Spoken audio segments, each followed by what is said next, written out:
Rhea Ripley attacked by Art the Clown at concert.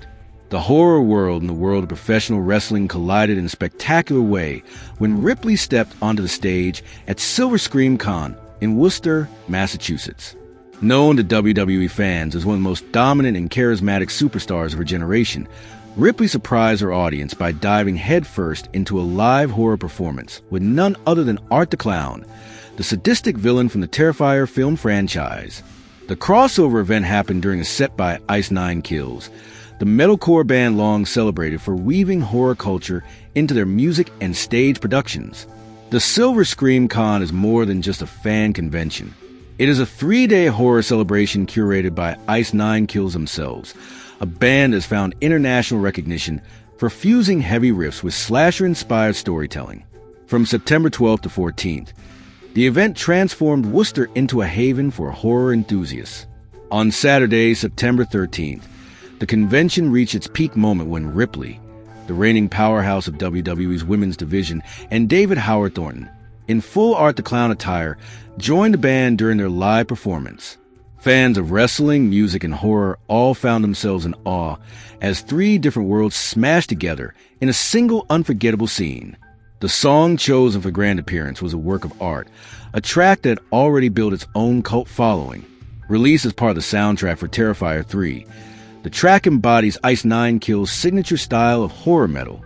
Its release was accompanied by a chilling and blood-soaked video that featured Thornton as Art the Clown wreaking havoc on screen. That made it the perfect vehicle for bringing the character into a live space. And with Ripley's addition, the performance turned into a crossover event that no fan could have anticipated. The sequence began innocently enough with Ripley on stage, but Art the Clown quickly made his entrance in trademark fashion. His silent menace, iconic makeup, and exaggerated gestures captured the eerie presence that has made him one of modern horror's most recognizable villains. Ripley, standing tall in her wrestling gear and exuding the confidence that has made her a champion, was not about to let the clown steal the spotlight.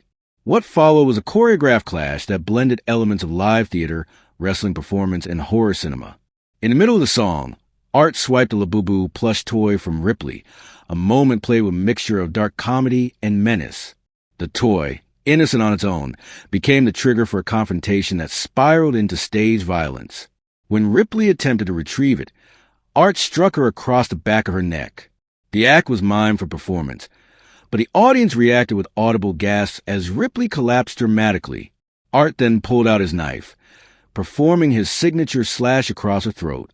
Ripley stumbled backwards, playing into the moment before tumbling down as if lifeless.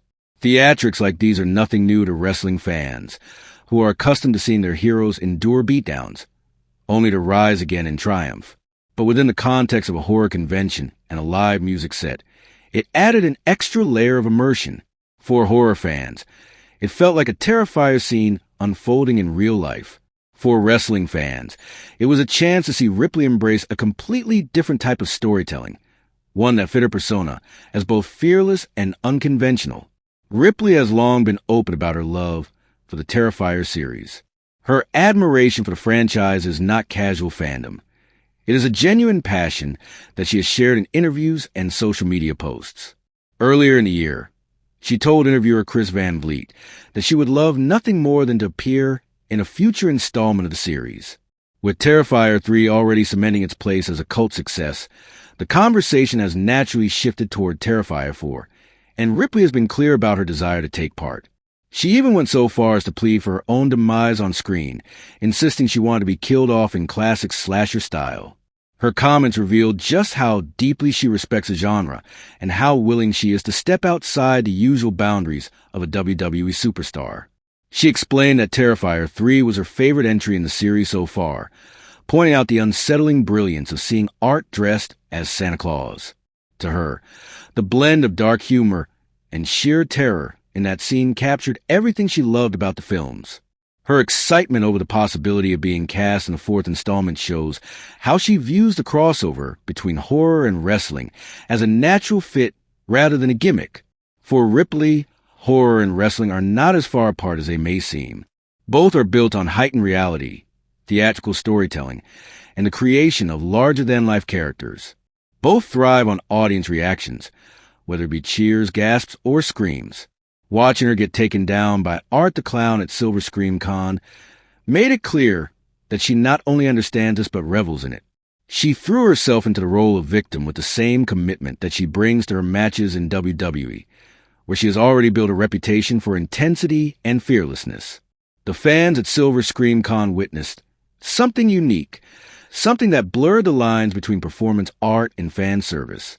For Ice Nine Kills, it was another demonstration of their ability to blend their music with cinematic spectacle. For David Howard Thornton, it was an opportunity to further cement Art the Clown as a horror icon whose influence extends beyond the screen. And for Rhea Ripley, it was a chance to showcase her versatility as an entertainer and her dedication to the horror genre she so deeply loves. The reaction to the performance was immediate. Clips from the event spread rapidly online, with fans praising the creativity of the crossover and the authenticity Ripley brought to the role. Some fans even began speculating that this live collaboration might pave the way for her official inclusion in Terrifier 4. Whether she gets a starring role or simply a brief cameo death scene, Ripley has already proven that she can bring the same energy that made her a wrestling superstar to the horror world. Silver Scream Con itself continues to grow as an annual event, but this performance may go down as its defining moment. It captured the spirit of horror celebration, the theatricality of music performance, and the charisma of wrestling spectacle all in one. Few conventions can boast of such a seamless merging of fandoms, and it speaks to the growing overlap between genres that once felt separate. For Ripley, it may be just the beginning of a parallel career outside the ring. While wrestling remains her primary stage, appearances like these suggest she could easily branch into film, particularly horror. Many WWE stars have transitioned into acting, but Ripley's case is different because she is motivated by genuine love for the genre rather than simply career ambition. Her willingness to embrace a violent, gruesome on-screen death sets her apart from those who seek polished, heroic roles. She wants the blood, the screams, and the chaos, and that makes her a perfect fit for the Terrifier franchise. Art the Clown, meanwhile, continues to evolve from cult figure to mainstream terror. His silent demeanor, grotesque smile, and sadistic unpredictability have earned him comparisons to horror greats like Freddy Krueger.